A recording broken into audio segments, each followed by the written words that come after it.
Bluffton isn't a small town, but it's small enough that everyone knows more about each other than they'd like to. Especially if your mother died 5 years ago, and your father brought a new wife into the house a year later who is 15 years younger than him. As if that wasn't dramatic enough for gossip, I, Zibby Fenton, their 23-year-old daughter, live under the same roof with them. Every morning I get up at 6:30 so I can shower before Octavia takes over the bathroom for her beauty ritual. I make myself a cup of coffee, eat some toast, sometimes a couple eggs if I have time, and it's all for the sole purpose of having as little contact with my stepmother as possible. I have my own car, an old Ford, which I bought with my first salary as a delivery dispatcher. The work is monotonous. I take orders, distribute routes, communicate with couriers, but it's enough to pay for gas, insurance, and save for my future home. Getting away from my father and Octavia is my main goal. That day, I came home earlier than usual.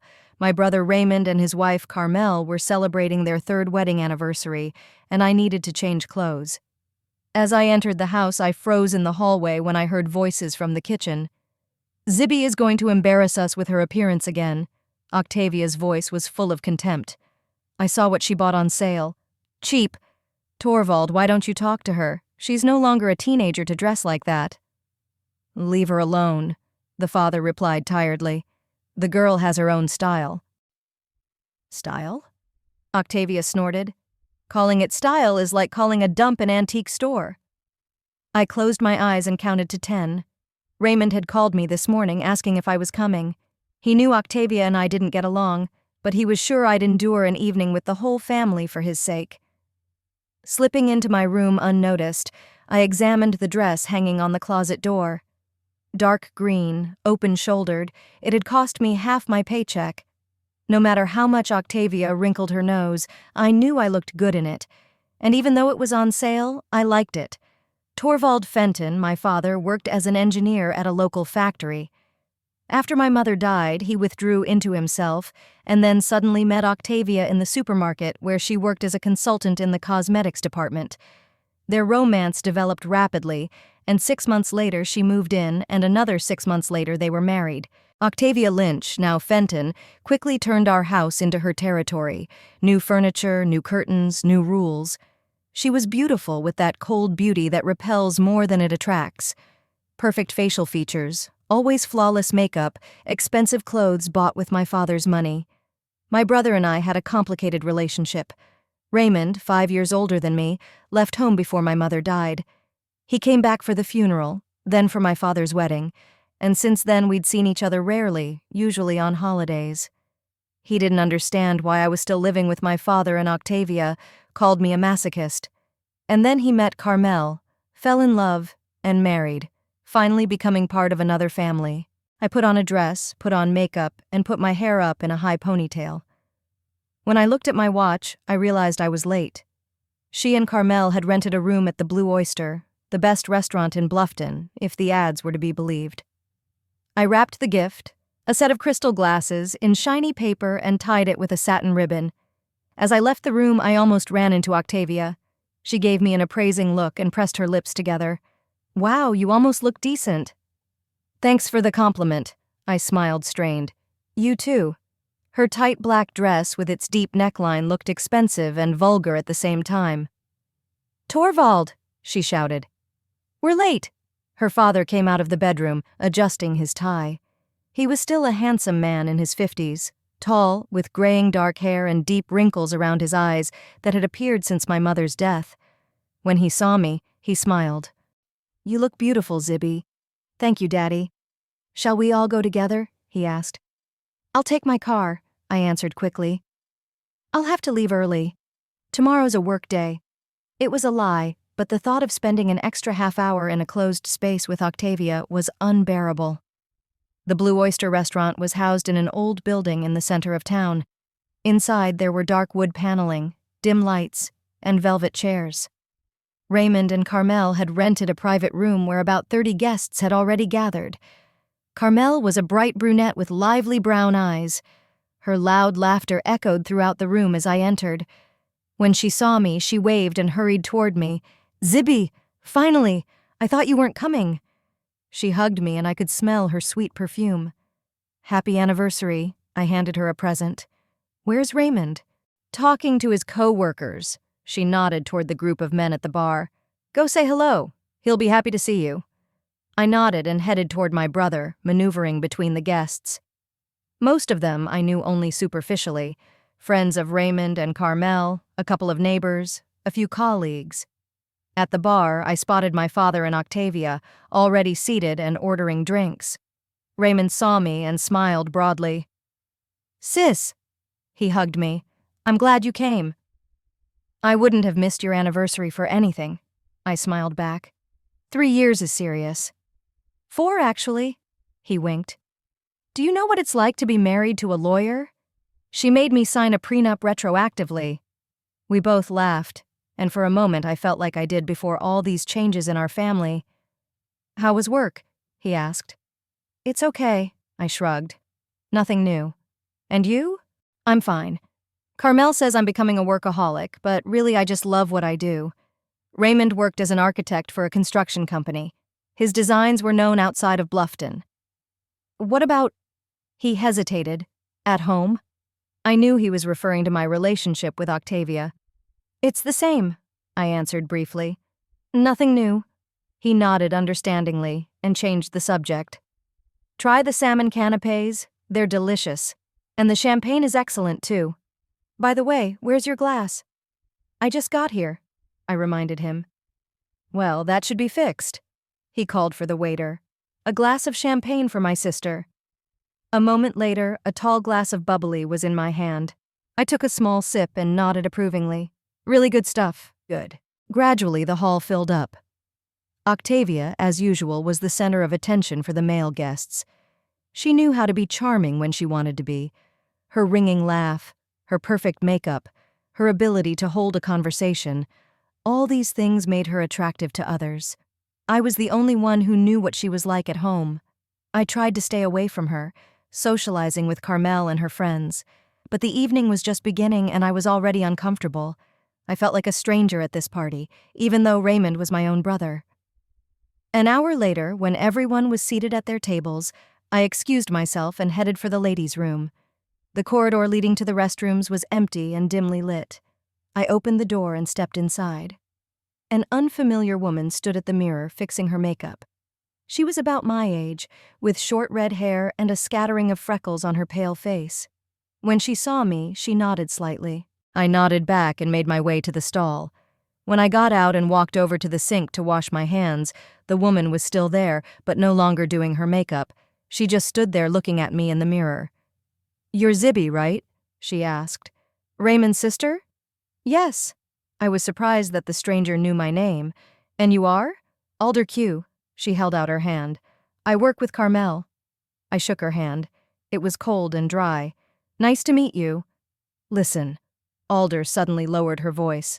I know this is going to sound weird, but your stepmother put something in your drink. I froze, staring at her in bewilderment. What? I saw it, Alder persisted. She walked over to your seat while you were talking to your brother and dropped something into your glass. Quickly, no one noticed. I tried to make sense of what I'd heard. Octavia hated me, that much was obvious. But putting something in a drink? It sounded like the plot of a cheap detective story. Why would she do that? I asked, still in disbelief. Alder shrugged. I have no idea. But I definitely saw her do it, and I thought I should warn you. I nodded, trying to gather my thoughts. Thank you. Deal with it. Be careful. Alder grabbed her purse and headed for the exit. She looked like a bitch. The door closed behind her, and I was alone in the brightly lit ladies' room. I stared at my reflection in the mirror, trying to figure out what to do. I could just throw away the champagne and get a new glass. But then Octavia would realize her plan had been discovered, and she'd be more careful next time. What if I switched glasses? Mine and Octavia's. It was risky, but I suddenly felt a rush of adrenaline. Let her get her own dose, whatever it was. Back in the hall, I saw that everyone was already seated at their tables. My glass was standing there, almost full. I sat down and looked around. Octavia was engrossed in a conversation with the man sitting next to her. Her glass was at her right hand, also almost full. Now we had to figure out how to switch them. I looked around and noticed my gift, crystal glasses, on the table with the other gifts. The idea came instantly. Raymond, I turned to my brother. Can I give you my gift now? I'm afraid I have to leave early, and I want to make sure you get it. Raymond smiled. Of course, sis. I stood up and headed over to the gift table. Taking my box, I came back and held it out to my brother with a smile. Happy anniversary! While everyone's attention was on Raymond unwrapping the gift, I accidentally touched my glass with my hand. Champagne spilled on the tablecloth. Oh, I'm sorry. I grabbed a napkin and started to blot up the puddle. How embarrassing. It's okay, Carmel smiled. They'll bring a new glass. I'll get champagne from the bottle on that table. I pointed to the far table of drinks. Don't worry. I stood up and, walking past Octavia, accidentally touched her glass. It tipped over, and the champagne spilled over the table. God, I'm so clumsy tonight. I faked embarrassment. I'm sorry, Octavia. She flashed her eyes, but she held back. It's all right, darling. It happens. I'll get you a new glass, I suggested. You want champagne, don't you? Without waiting for an answer, I grabbed both glasses and headed for the drinks table. There, making sure no one could see me, I poured the champagne into clean glasses and returned to the table. Here you go. I placed the glass in front of Octavia, the same one that had been in my place before the accident. Thank you. She smiled, strained, and took a sip. I sat back in my seat with a new glass that was perfectly safe. My heart was pounding with adrenaline and fear. What if Alder was wrong? What if I made it all up and no one had slipped anything in? But something told me I'd done the right thing. Raymond stood up and made a speech about love and fidelity and how happy he was with Carmel. Everyone raised their glasses and drank to the newlyweds. Octavia also took a few sips, then another and another. She seemed more animated than usual, her cheeks slightly pink. About 20 minutes passed. I watched Octavia out of the corner of my eye, but nothing unusual was happening. Maybe Alder was wrong after all, or maybe I hadn't changed glasses fast enough and the stuff had dissolved. And then I noticed Octavia suddenly straighten up and run her hand through her hair. Her movements became more sprawling, less controlled. She laughed loudly at someone else's joke, throwing her head back. Are you okay? Her father asked quietly. Fine, she answered louder than necessary. I'm just hot.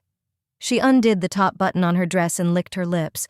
Her gaze became wandering, looking around the men at the table with some new, strange interest. Maybe you should go out for some air, suggested her father, clearly concerned.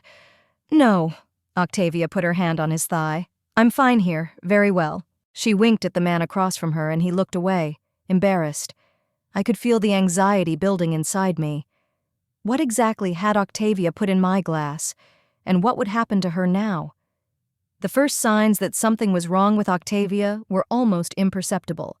A slight looseness, a little louder laughter, a little more intense gestures. Nothing that couldn't be put down to a couple glasses of champagne, but I knew she'd only had one glass, the one she'd put something in for me. Torvald noticed the change too. He leaned toward his wife and whispered something in her ear. Octavia playfully pushed him away and laughed out loud. Don't be such a bore, darling. Today is a holiday. She raised her glass, spilling some champagne on the tablecloth. To Raymond and Carmel, to their marriage being as hot as... She paused and licked her lips, as mine and Torvald's was. Several of the guests looked at each other awkwardly. Her father tried to take Octavia's hand, but she pulled it away and stood up. I'm hot, she announced, undoing another button on her dress. Would anyone like to dance? No one answered. Music was playing in the background, but the dance floor was empty. Dinner wasn't over yet. Come on, Octavia looked around the table. Isn't there a single real man among you? She approached a young man sitting a few seats away from her. It was Derek, Carmel's brother, fresh out of college. How about you, handsome? She ran her hand over his shoulder. Would you like to dance with an older woman? Derek blushed and cast a panicked glance at Carmel. She looked shocked. Yeah, I don't dance, he mumbled. Then I'll teach you. Octavia grabbed his hand and pulled him from the table. Octavia, Thorwald stood up. That's enough. You're embarrassing the boy. And you're jealous, she winked at him. Don't worry, darling, I'll dance with you too. Later. At that moment, Raymond stood up and coughed. Shall we move on to dessert? He suggested, trying to lighten the mood. Carmel had chosen an amazing cake, but Octavia wasn't listening. She stepped into the middle of the room and began to move to the music, wriggling and swaying her hips as if she were in a nightclub rather than at a family reunion. Her movements became more and more explicit, stroking her hips, tilting her head back, closing her eyes. I sat frozen with horror. What was this substance that was doing this to her? And what would happen to me if I drank that glass? What about her? Carmel whispered, leaning toward me. Is she drunk? I shook my head. I don't know. She's only had one drink. Maybe she's on some kind of medication, Carmel suggested. Something that shouldn't be mixed with alcohol? I shrugged, feeling the guilt building up inside me. Of course, Octavia deserved to be punished for trying to put something in my drink, but I hadn't expected such an effect. Meanwhile, Octavia, unable to find a dance partner, decided to put on a show all by herself. She jumped on an empty table and continued her seductive dance there. Her dress was pulled up, exposing her thighs, and the unbuttoned neckline barely covered her breasts. "Torvald!" she shouted. "Come here. Let's show these children how to have fun." The father, red with shame and anger, came to the table. "Get down at once," he said quietly but firmly. "You're disgracing yourself and me." "Really?" She leaned toward him, almost touching his face with her own. "I think I'm just enjoying the evening. Unlike you old bore." Torvald reached out a hand, trying to help her down, but Octavia pushed him away and continued dancing. Now she began to remove her jewelry, first her bracelet, then her earrings, throwing them in the direction of her guests, like a stripper throwing articles of clothing. "Who wants a souvenir?" she shouted. "Catch!" One of the earrings hit an elderly lady's glass, splashing her dress with champagne. She cried out in surprise. "This is outrageous!" She stood up. "We're leaving!" Her husband rose hastily, glancing apologetically at Raymond and Carmel. "I'm sorry, but this is really unacceptable," he muttered. They headed for the exit, and after them a few more guests began to pack up, clearly intending to leave. The atmosphere of the party was hopelessly spoiled. Raymond looked confused and angry at the same time. He approached his father. "Do something!" he hissed. "Stop her!" Torvald tried to approach Octavia again, but now she was surrounded by a small group of men who, judging by their drunken smiles, were enjoying the show.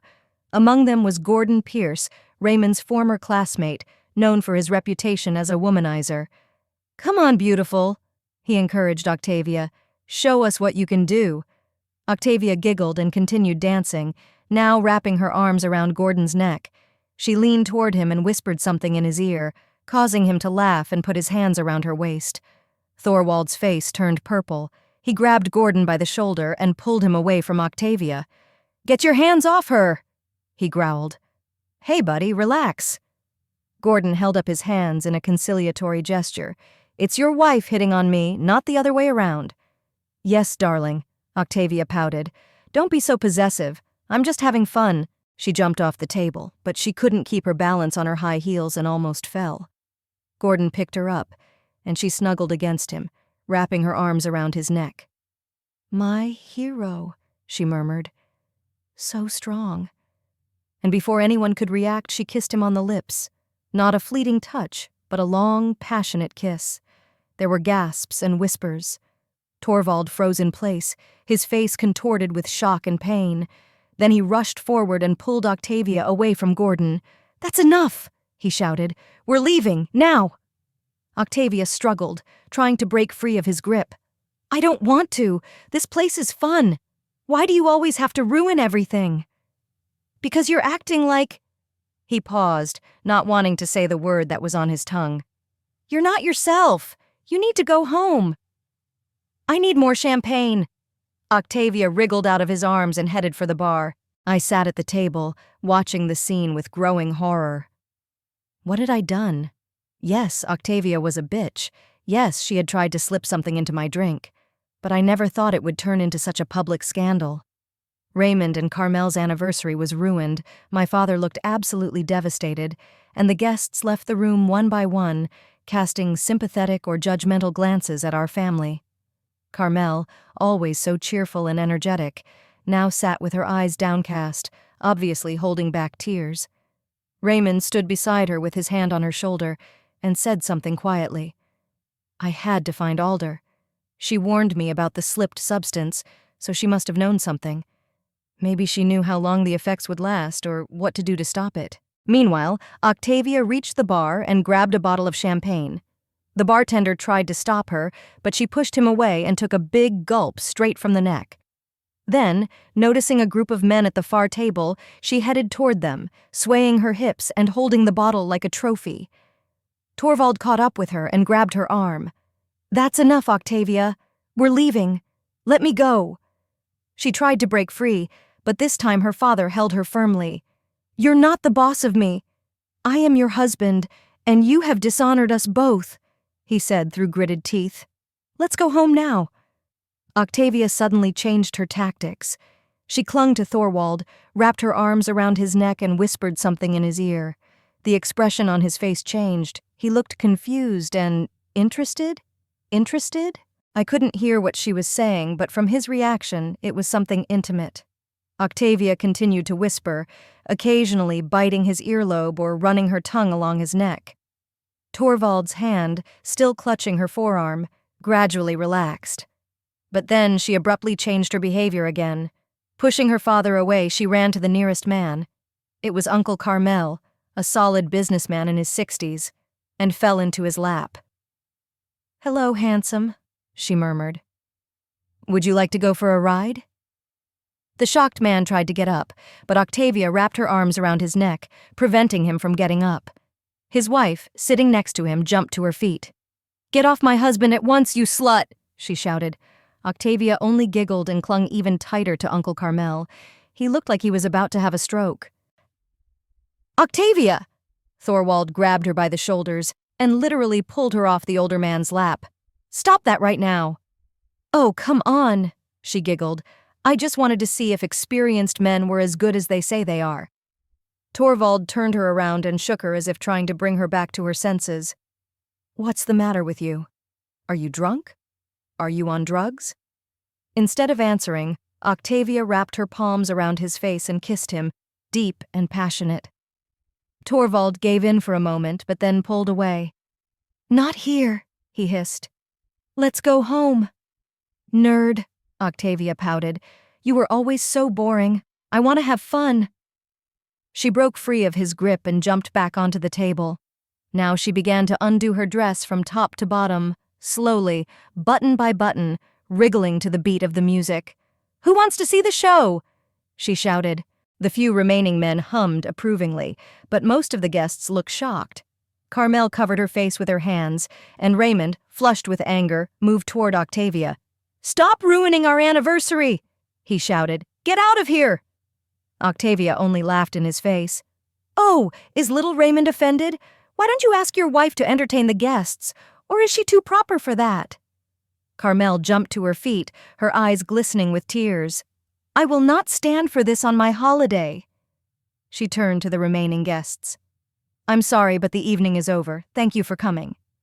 The guests began to disperse, casting sympathetic glances at Carmel and Raymond and judgmental ones at Octavia, who continued her impromptu striptease on the table.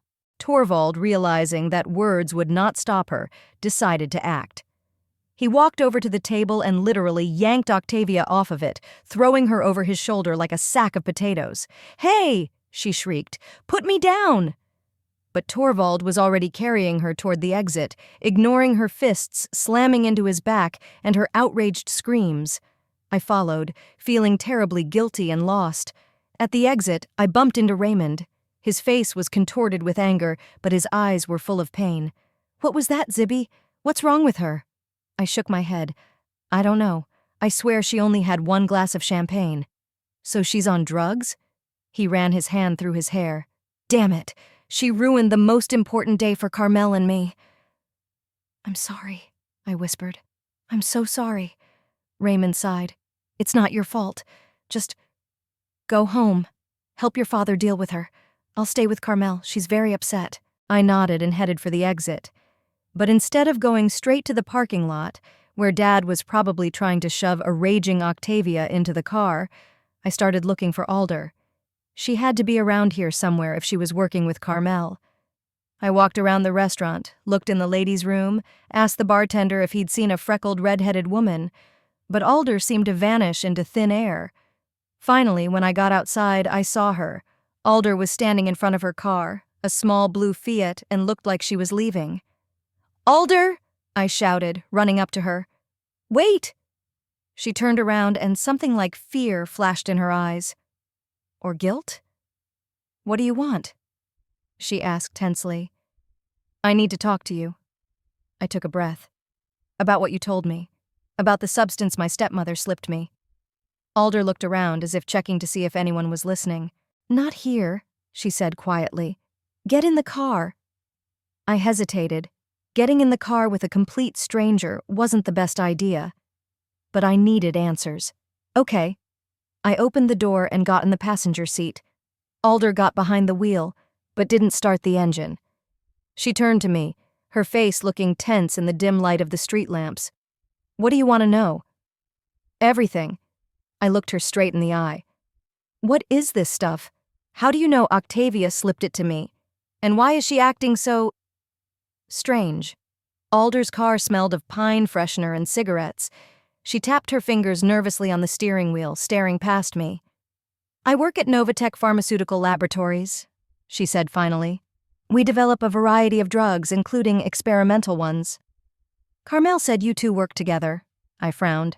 "Right. She's a lawyer for our company, handling patents and licenses." Alder sighed. "Look, I shouldn't be talking about this. I signed non-disclosure papers. My stepmother just did a striptease at my brother's wedding anniversary," I reminded her. "I think we've gone beyond the bounds of corporate ethics." Alder grinned wryly. "Yeah, I guess so." She took out a cigarette, but then glanced at me and put it back. "Okay, here's what I know. Your stepmother came to our lab about 2 weeks ago. She said she was representing some event company and was interested in drugs to loosen up clients at corporate events. And you just gave her an experimental substance?" I couldn't believe it. "Of course not." Alder was indignant. "We explained that there were no such licensed drugs and that it would be illegal, but she was persistent. She asked about our research, about the drugs in development. She was particularly interested in a substance codenamed NVT 680. "What kind of drug is it?" "We're developing it to treat certain forms of depression and anxiety disorders. It reduces the activity of the part of the brain responsible for self-control and social inhibitions. In controlled doses, it helps patients overcome pathological stiffness, fear of public speaking, certain forms of sociophobia." I was beginning to understand. And in uncontrolled doses? High doses? A person loses almost all social filters, doing and saying things that they would normally hold back. The repressed urges are especially strong. "Like sexual?" I asked, remembering Octavia's behavior. "Yes, often exactly like that. But it is important to realize that the drug does not create new desires. It simply removes inhibitions from existing ones. That explained a lot. Octavia had always loved the attention of men. Even after marrying my father, she continued to flirt with others, although she kept within certain boundaries. The drug just tore those boundaries down." "How did she get it?" I asked. Alder lowered her head. "It's my fault. I'm a lab technician. I work with prototypes. She came after me after work, offered me $5,000 for one vial, said it was for her personal use, that she wanted to loosen up." Alder fell silent, then added quietly, "I have a mother in a nursing home, medical bills. Anyway, I agreed. And you gave her a dangerous experimental substance?" My voice shook with indignation. "I gave her the minimum dose. I explained in detail how to dilute it, how to take it. I was sure she was using it for herself. And then I saw her slipping it to me," I concluded. Alder nodded. "I was at the party because Carmel had invited some co-workers. When I saw your stepmother, I recognized her right away. And then I noticed her dripping something into her glass when you turned away, and I realized what she was up to. Why would she want to embarrass me?" "I don't know that," Alder shrugged. But from what I saw today, she would have gotten her way. If you drank that glass and started acting like her, imagine what that would look like. I did, and I shuddered. A young girl with her hands out, undressing on the table, harassing men in front of the whole family. Reputations would be ruined.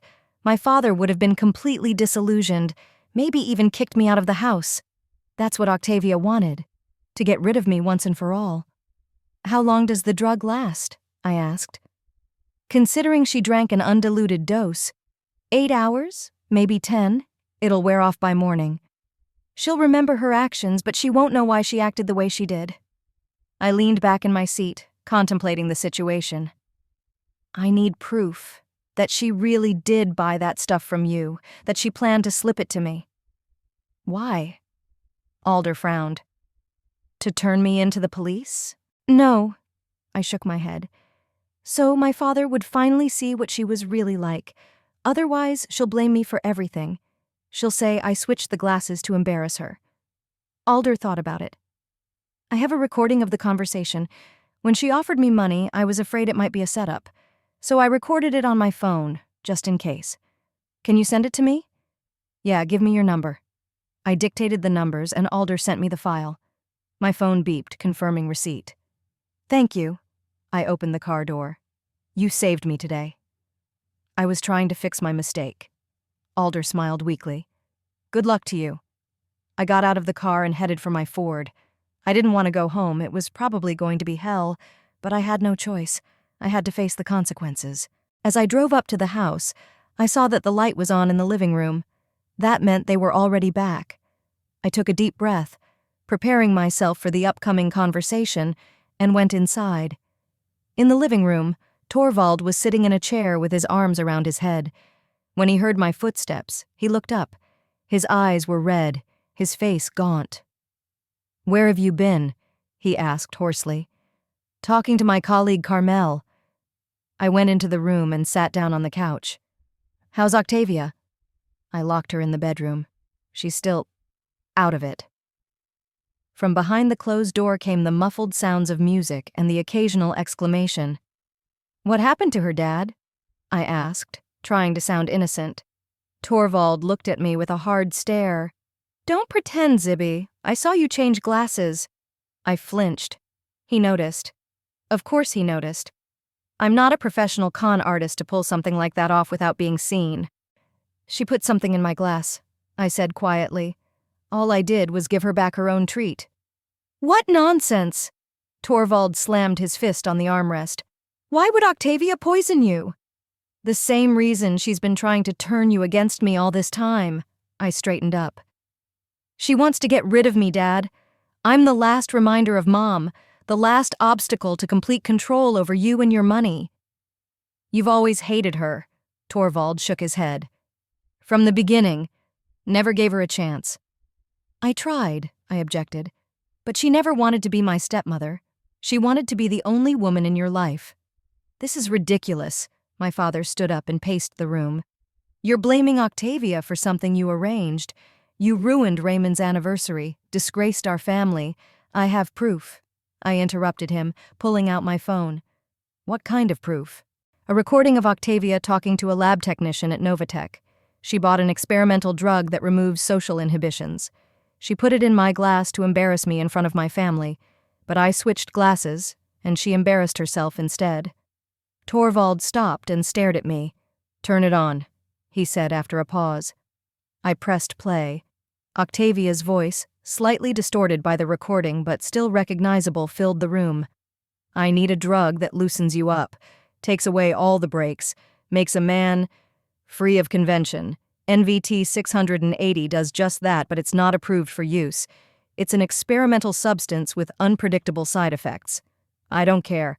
I'm willing to pay $5,000 for one dose, cash. Why would you do that? I want to teach some stuck-up girl a lesson. Let her know what it's like to be made out to be a whore in front of the whole family.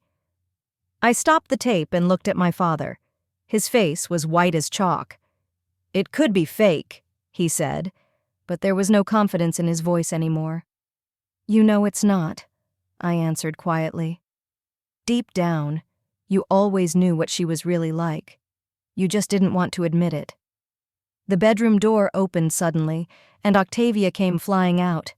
Her dress was buttoned crooked, her hair disheveled, her makeup smeared. But her eyes looked clear and angry.